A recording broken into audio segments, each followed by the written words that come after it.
दोस्तों bank lease बक्सा आपको दिखाने जा रहा हूँ। 18 मॉडल है, इम्पोर्टेड गाड़ी है, पंजाब रजिस्टर्ड। और ये गाड़ी जो है 30,000 रुपये महीना आप इसका अदा कर सकते हैं। डाउन पेमेंट आपको इसके साथ अदा करना पड़ेगा दोस्तों। उस हिसाब से आपको पूरी तरह प्लान मिलेगी। ये प्लान 3 साल से लेके 5 और 7 साल प्लान जो है आप मुकर्रर कर सकते हैं। बाकी आपकी डील पे डिपेंड करता है कि आप किस तरह डील करते हैं। बहरहाल दोस्तों, गाड़ी जो है साफ़ सुथरी है। लोकेशन रावलपिंडी है। रब्ता नंबर व्हाट्सअप मौजूद है। और पंजाब रजिस्टर्ड गाड़ी है। टोयोटा हाईएस कैबन है दोस्तों। साफ़ सुथरी गाड़ी है। आप देख सकते हैं कि गाड़ी की कंडीशन बिल्कुल ज़बरदस्त है।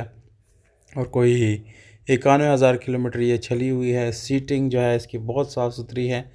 अगर आपको पसंद आती हैं तो कम से कम वीडियो को लाइक ज़रूर करें।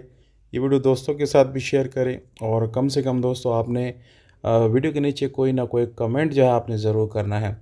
तो अगर आपको वीडियो अच्छी लगी तो कम से कम इसको लाइक ज़रूर करें। बहुत शुक्रिया। अपना बहुत सारा ख्याल रखिएगा और वस्सलाम।